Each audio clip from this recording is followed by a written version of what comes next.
and Kyle Brandt, who apparently has brought along some kangaroos.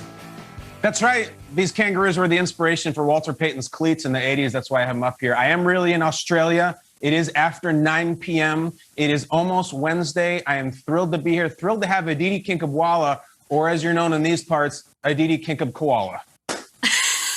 Nice. Well, on that note, it can't possibly be time for anything other than the lead block. Lead block. And let's go. Where are we going with the lead block? Where else would we be going but Green Bay? And to our wonderful, fabulously happy to be here friend, Tom Pelissero. Tom, the Green Bay Packers are supposed to take the field in, about 4 hours for minicamp. Will Aaron Rodgers be one of those Packers on the field? Well, Aditi, one person with knowledge of the situation told me late yesterday there is no change in Aaron Rodgers' status. So barring some kind of a surprise development here in the next few hours, Rodgers is not expected to report for the mandatory minicamp. That means the NFL MVP is now set to officially become a holdout. But this has always been a symbolic checkpoint in this ongoing saga between Rodgers and the team. Yes, the Packers can choose to fine Rodgers upwards of $93,000 for missing this mini camp, but he has already forfeited his right to a $500,000 workout bonus because he didn't show up for the voluntary OTAs. The real checkpoint has always been the start of training camp in late July. At that point, the financial penalties increase if Rodgers stays away. $50,000 a day mandatory fine if he is absent. And the Packers can also force him, if they want to repay millions and millions of dollars of bonus money. Now, the Packers are hoping it doesn't come to that. I was told again last night they continue to work on this situation. Packers president and CEO Mark Murphy wrote in his mailbag on Packers.com that they remain committed to resolving things with Rodgers and having him as their quarterback in 2021 and beyond. In the meantime, at least the Packers' top wide receivers are all expected to show up for minicamp. That includes their superstar Devontae Adams, who I'm told is expected to practice in some capacity this week, and I'm sure catch a few balls from Jordan Love. Aditi? About time, I guess, that Jordan Love gets that time with those number ones, right, Tom? Well, thank you so much. We certainly appreciate it, and we will check back in with you in just a little bit. Gentlemen, I turn it to you now. Is it time, without Aaron Rodgers there in Green Bay for mandatory minicamp, is it time to start panicking about the 2021 Packers? Kyle, can you start us off here? What I think this is a big old slab of reality, Aditi. This is real. This is not posturing. This is not a fake news story.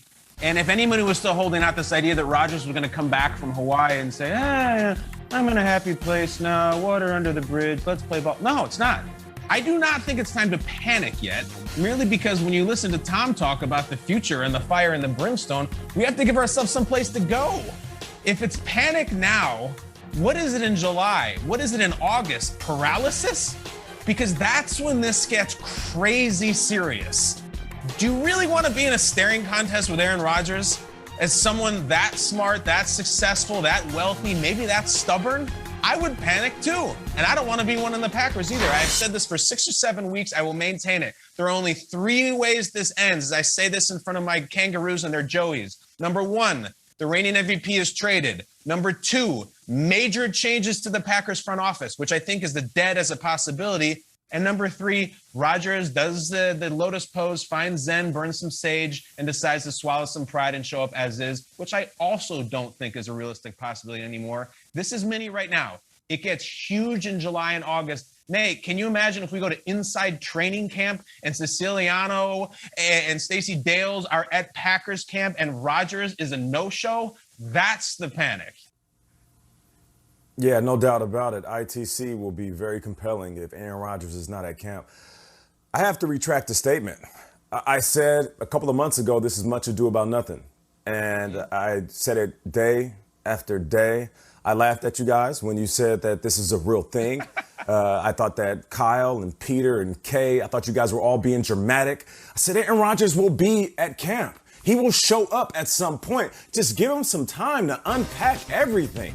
All of his emotions, all of his anger, everything that he wants to do, from vacation to hosting Jeopardy. And now we're sitting here and he didn't show up. So I have to retract all of those statements because I do believe it's time to panic. If you're sitting back and you're sitting in this organization and you're looking at Aaron Rodgers at home, not picking up his phone, not making any statements, the silence is louder than anything that you could say. It is causing panic on and off the field. The great Tony Dungy once said, if we do what we do without panicking, we can accomplish great things. They can't accomplish great things without Aaron Rodgers. Can they do good things? Sure. Can they be a good team? Yeah. But can they be great without Aaron Rodgers at quarterback? No. So yes, it is time to panic. Peter, what do you say? I would say if I'm Matt LaFleur, I'm starting my team meeting today with that exact monologue from Nate Burleson saying, here's a respected NFL analyst, 11 years in the league, has been through the wreckage of teams being up and down, and he's telling us we can't be great without this guy. And I would show that film that you just recorded to Jordan Love and say, no one believes in you, buddy. No one thinks you can do it. Well, guess what? I believe in you. And we're going to prep and prepare in a way that's going to get you ready for week one. It's time to not panic. It's time to get ready and prepare. This is what the best do. They don't just sit around and wait for something to happen. They're proactive and consider alternatives. And in this one, it's Jordan Love. And you want to talk about an uphill battle. Of course it's going to be an uphill battle. Take a look at the games that Jordan Love was even dressed as an active player last year for the Green Bay Packers. 0. Gosh, he didn't even dress once. They didn't even put him on the field once in a regular season game. Was listed as inactive every single game. So what does it mean? Well, it means let's get him ready for week one because I don't want to worry about Rodgers right now. He can come if he can come, and if he can go, when he can go. Look, the seat's there for him when he wants it. That it'll never be Aaron Rodgers with Jordan Love in year one, but you at least have to prepare. So how do you do it? Scale down the playbook. Lower your expectations as far as that pre-snap stuff that Rodgers is a maestro at. And tell Jordan Love, be the best Jordan Love you can be. You have a support system here. You know, ironically, one of the guys that I think actually might play a huge role over the next few weeks and potentially months, and then who knows, maybe September, October, November, and beyond, might be Blake Bortles. Blake Bortles was signed in a transaction that did not make much news. It was probably an Ian tweet that we saw and just shrugged at. But Blake Bortles spent 3 years with current Packers offensive coordinator Nathaniel Hackett when they were together in Jacksonville. Went to the AFC Championship game. Right. Hackett and Bortles. There is a common language, and Bortles, who I don't think would ever get the snaps over Jordan Love, at the very least can be a huge sense of comfort and a veteran to go to who can help teach and help learn and say, hey, I was there before. I was thrown in my rookie year as a number 3 overall pick, and I was thrown into the fire. Dude, you are a second-year guy, and you've got all of us behind you. It is not time to panic. It is time to prepare, and it is time to look at reality, as Kyle said, and say, hey, there's a very good shot that week one, Jordan Love is under center for the Green Bay Packers. You know, as I listen to you guys, Nate, I'm going back to what you said and how this arc where in the beginning we thought, okay, not so much. And now it almost makes you wonder, could this be a sea change in the way that franchise players, cornerstones of franchises, are used in the building of a team? I think what Aaron Rodgers is saying is very valid. I've been here so long. You're supposed to build a team around me. And yet I have not been a part of any significant discussion. He kept on saying to Kenny Mayne, this is a people business.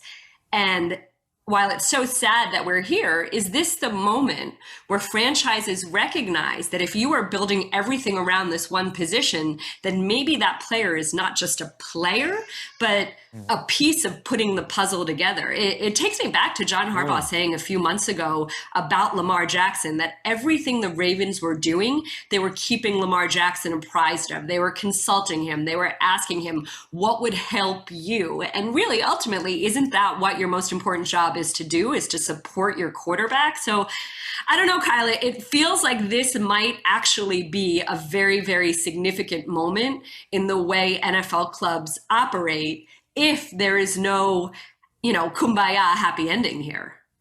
Well, you're talking about treating the quarterback as an executive, like a senior vice president. And it's not just the young quarterbacks like Lamar. We're seeing the contrast right now where every single thing Tampa Bay does is run through Tom Brady, and they love it. I just have to say this quickly. Peter, you made me change my answer in the middle of this. I am panicking now. We're going to lose the greatest, most talented quarterback ever, and the solution is Jordan Love, who's never dressed for a game, being mentored by Blake Bortles? I would only ask you, too, Peter, You recently talked to Matt LaFleur on your podcast, Flying Coach. You said he should say to Jordan Love, I believe in you. Does he believe in him? Can he believe in him? I have no idea what that dynamic is. I don't think anybody does. He's going to have to build him up. It's his only option at this point. You can't sit around and wait for someone to walk through the door that doesn't want to be there at the moment. The one thing that Rodgers said in that interview with Kenny Mayne that I thought was very comforting for LaFleur and Hackett and the rest is that I love the players, I love Jordan, I love the coaches. So we know it's not us. So, hey, let's take the personal stuff out of this and let's prepare professionally for what we can do. Matt LaFleur is a really good coach, a really good coach. This is going to be a test. But don't think that these guys haven't been tested before. He's going to do his best to get Jordan Love ready. And if Aaron Rodgers wants to play ukulele in Hawaii, God bless you at this point. We got to talk about football. Peter, I have to say that you changed Kyle Brandt's mind in 90 seconds. So if you want a career as a lawyer, clearly that is an avenue.